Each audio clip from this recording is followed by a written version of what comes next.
palapit pala na ano. Heart palapit po. Grabe naman kasi kung ganyan paghihinga. Hindi naman natin pupuro.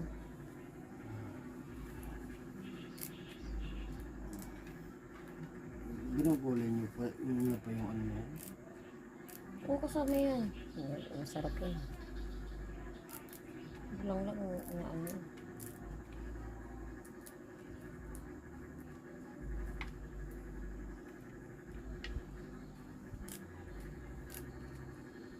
Pag ang dahon nakakain, nadadahon din ng bulaklak na yun. Ano daw? Nadadahon din. Paano nga po yun, Art? Pag yan ay nakakain, nadadahon din yung bulaklak. Ano yun? Tama ba? Malak ko sa'yo. Basta alam ko, yun ang pagkakasabi mo. Pag yan ay nadadahon, nakakain din yung bulaklak. Pag yan ay nakakain, nadadahon din yung bulaklak.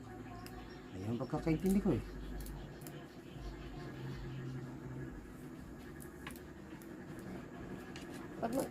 Pag manghihingi sa kapitbahay, ano mga gulay? Lubusin na yan. Minsan lang naman yan.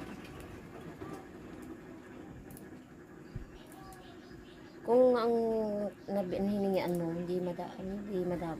Hindi naman talaga madamot yun. Marunong naman kasama yun, lalo ng lalaki niya. Katropa namin yun eh.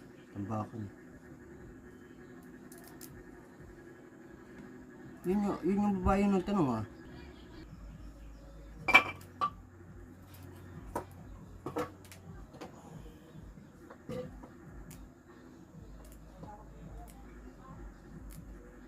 Dami mga piste. Sige ka. Po. Apel. Diyan ako sa lakad mo. Magaliyab yan.